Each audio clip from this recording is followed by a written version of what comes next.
à présent. Certains sont pourtant connus pour leur inflexibilité envers la liberté de la presse et plus généralement la liberté d'expression. Leur présence hier à Paris a donc engendré une polémique. Chantal Monet. Bras dessus, bras dessous, tous unis pour défendre la liberté d'expression, la liberté de la presse, la laïcité. Mais à bien y regarder, certains n'ont vraiment rien de Charlie. La plupart d'entre eux sont nos clients, si je puis dire. Ce sont des gens qui ne respectent pas les droits fondamentaux, ce sont des gens qui ont pris ces dernières années des mesures de restriction de la liberté d'expression et d'association. Et donc, effectivement, ça nous pose problème de les voir se main dans la main en train de se dire on est en train de créer la Sainte Alliance, peut-être contre la liberté d'expression.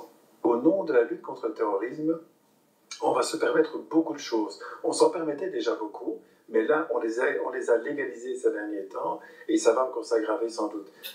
Parmi les invités gênants, le roi et la reine de Jordanie. Ils ont ordonné la fermeture de 300 sites internet depuis un an.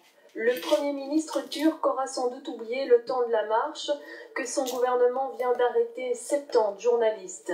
En Égypte, les journalistes d'Al Jazeera croupissent en prison pendant que le ministre des Affaires étrangères défile à Paris.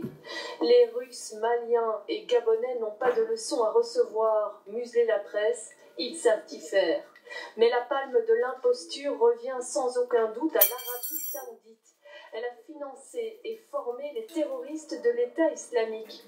Vendredi, elle fouettait publiquement Raif Badawi, les 50 premiers coups de fouet d'une série de 1000 pour avoir critiqué l'islam sur son blog.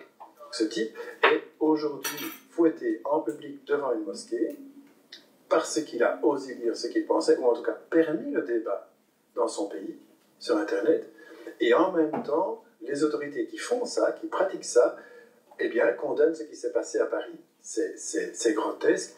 Charb, Cabu, Wolinski se seraient sans doute régalés en caricaturant ce bal des hypocrites.